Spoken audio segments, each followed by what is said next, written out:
Joe, you're live with Eric and Ethan. How are you doing today? Hey, Joe. Hey. Hi. Hey, you've called in before, didn't you? Yes, I did. Yeah, I think we had a good conversation. I'm glad you called back. Yeah, So what did- well, this is something totally different, but Okay, well, what did you want to talk about? I wanted to say that I don't think atheists are choosing to use common sense when they analyze evidence for God. Could you give me an example of what you mean by that? Yeah.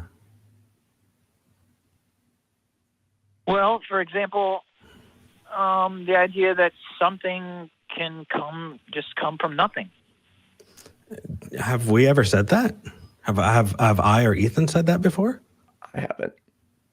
Well, when I say nothing, what I mean is I know, I get it, Zero. but I'm asking you if you've heard me or Ethan say that, because just like last time you called in, you're painting with a pretty broad brush. I'm happy to talk to you about the concept of it, but I want to be fair to everybody here.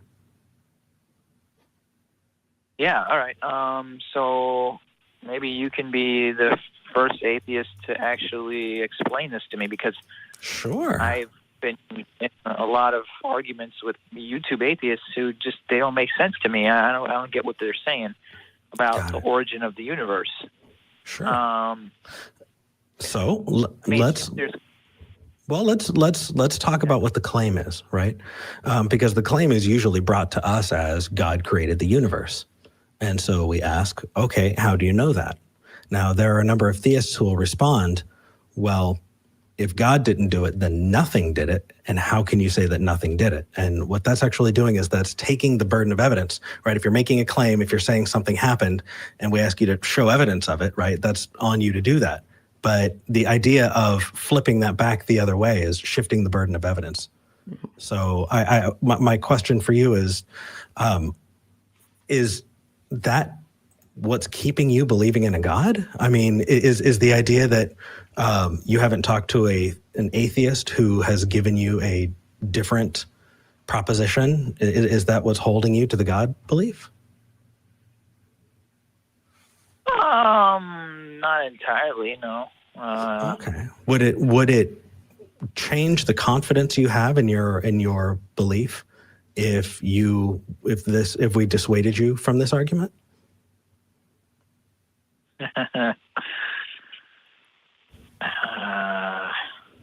I doubt it. So But I mean, I want to hear. this sounds like really fun sparring, but it doesn't sound like it's going to get us anywhere.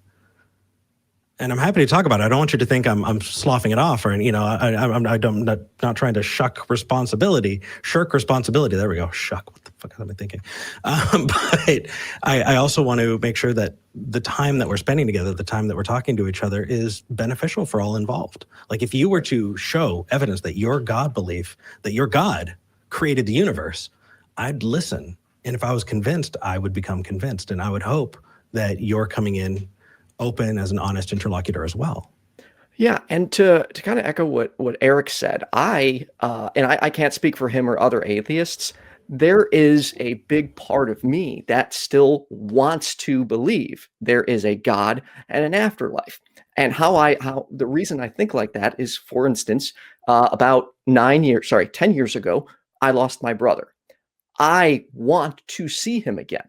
The idea of an afterlife where I get to get a hug from him again is like the best thought ever. But just because I want to believe, I'm not going to let my want supersede my need for the truth.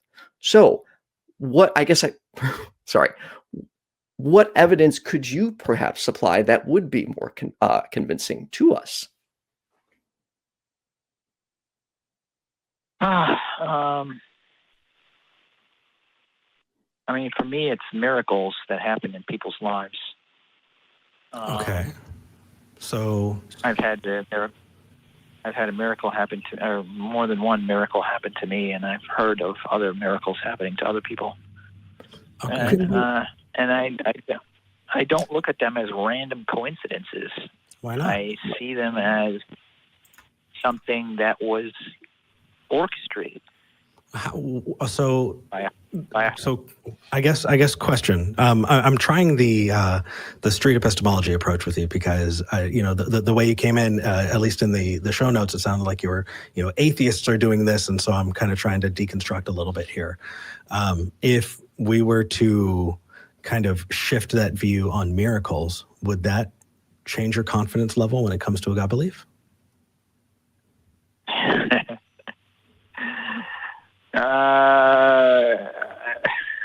I mean, going from 99 to 98.9 is still a change. Right. Like, I'm not saying from 100 to 0, just adjusting, changing. And most importantly, don't you think it's, Joe, it's important to come to the table with an open mind and not necessarily close yourself off to other possibilities? Like, for instance, I'm not going to say God does not exist or God did not do this. Hey, if there's evidence for God, it will convince me. But wow, ADHD brain just went out the window. That happens. No worries, man. No worries. Can I just point out, holy crap, this is like the most nervous I've ever been. This is exciting, but holy crap, I'm sorry. I'm still trying to process that I'm on Talk Heathen right now. So it's okay, brother. That's really, really sweet. Joe, go ahead, Heathen. It's important to come to the table with an open mind.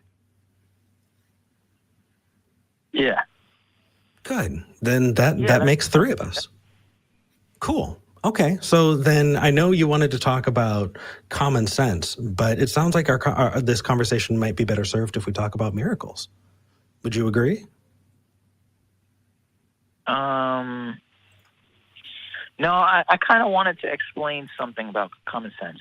Well, I'm worried that you're going to talk at a straw man of an atheist or some atheist that's in your head that you dealt with online.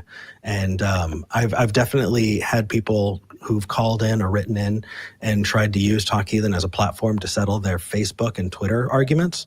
And so I want to make sure that we don't do that. So if you're not going to do that, I'm willing to listen. But if you feel like you might go into that territory, then maybe we can talk about miracles. And to follow up on that, is there common sense that you specifically don't think Eric and I are using? Because then we could address that. Yeah, mainly what I said before, which you guys seem to disagree, applies to you. That, something coming from nothing. Okay. So to answer that, I don't know. I really have no idea. It's amazing. I have no, that we're here, but if you were to rewind time back to the instantiation of the universe, I don't know what happens at t = 0 or 2 = 1. I just don't. But I want to learn.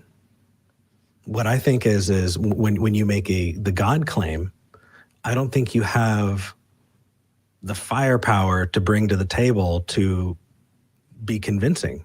That's the response is, we're looking at the God claim and just determining whether or not it passes muster. Yeah, Joe. You believe God created the universe, correct? Yeah. So when you were looking into this and doing your research, how did you eliminate the possibility of, for example, aliens or something else creating the universe? Aliens are like a finite thing, and God, to me, is this infinite. He's like everything and nothing at the same time. He's like this weird. How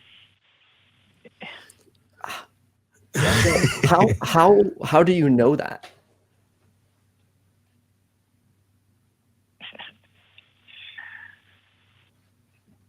Because that's like the only way that your mind can move into thinking if you think about the origin of everything, it has to come from something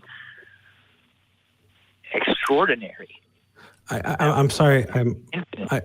I don't understand that. Are you saying that I can't think about the beginning of the universe unless I believe in God? Maybe I misunderstood.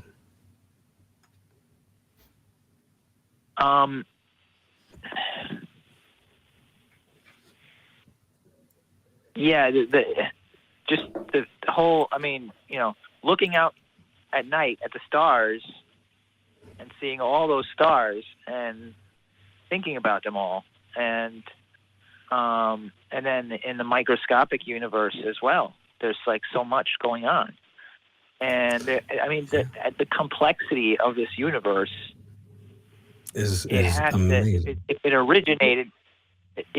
originated from something, it has to be from something that's even greater than it. Why? Do you think something less complex can create something more complex? Do you think it doesn't go the other way around? Like if I created a machine, an artificial intelligence, to create better machines and have those machines create better machines, then theoretically you can have something less advanced creating more advanced things over time. I don't think so. I think if it originated from you, you contained everything that's being multiplied. Are you a parent, Joe? A what? A parent? No, I'm not. No? So I think that any parents watching are probably strongly disagreeing, because I'm sure there are plenty of parents who can tell you that their children have far exceeded anything they could have done, and they're very proud. I don't think that argument stands up. I think it sounds pretty, but when you put it into practice, I really don't think that holds water, dude. Well, and Joe, what it kind of sounds like you're doing, there was one of the final argument that changed me from being a Christian to an atheist was when I learned I was saying, look at everything. I don't know what else could it be, therefore God.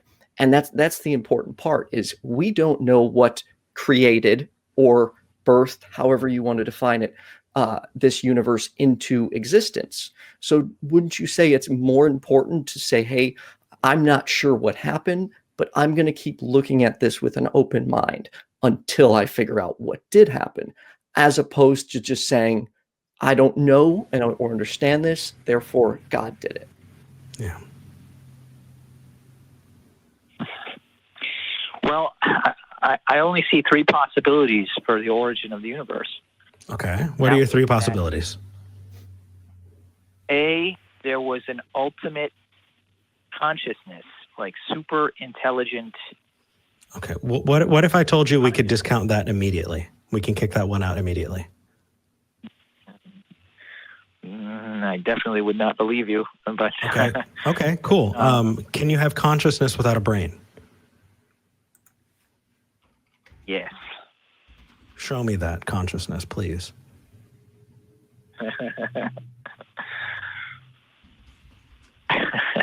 See, that's the thing, is having your consciousness, right? That part of you that is you, that is an emergent property of having a brain. And that consciousness goes away when that brain stops working.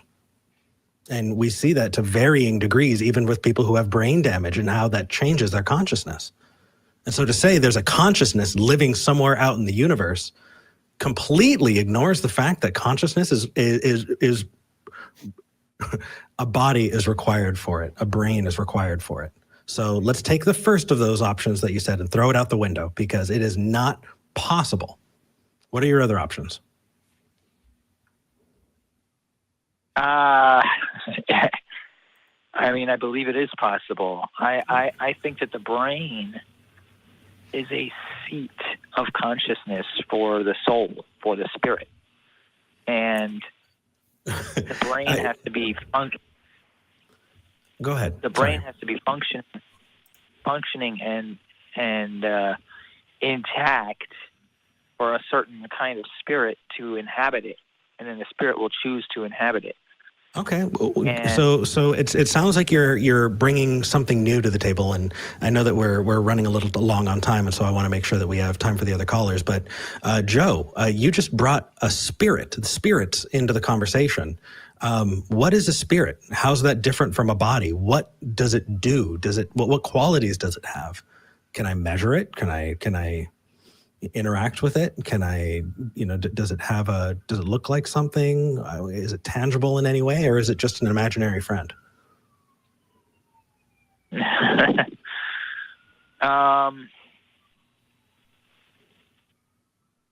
think it has the shape of a human body in heaven, but well, heaven we're going to have to get to another day, because we got too many new things coming in. But I don't think spirits and souls exist. Same.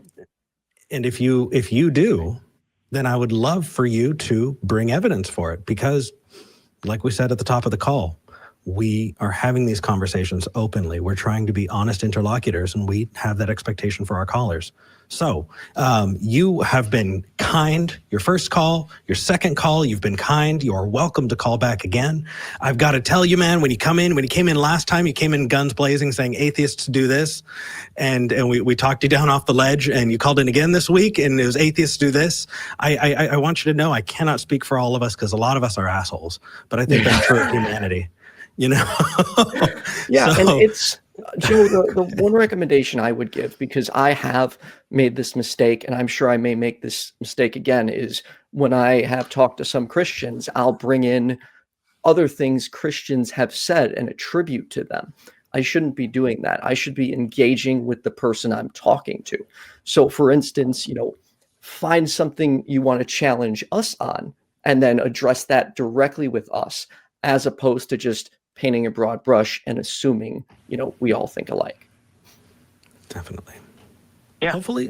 yeah. Yeah. Joe, Oh, thank go you for being my first caller on Talk Heathen, dude. It was nice talking to you. Take care, man. Yeah. Talk to you next time. Take care, guys. Yeah, You Have a too. good one. thank you. Yeah. Okay. Bye.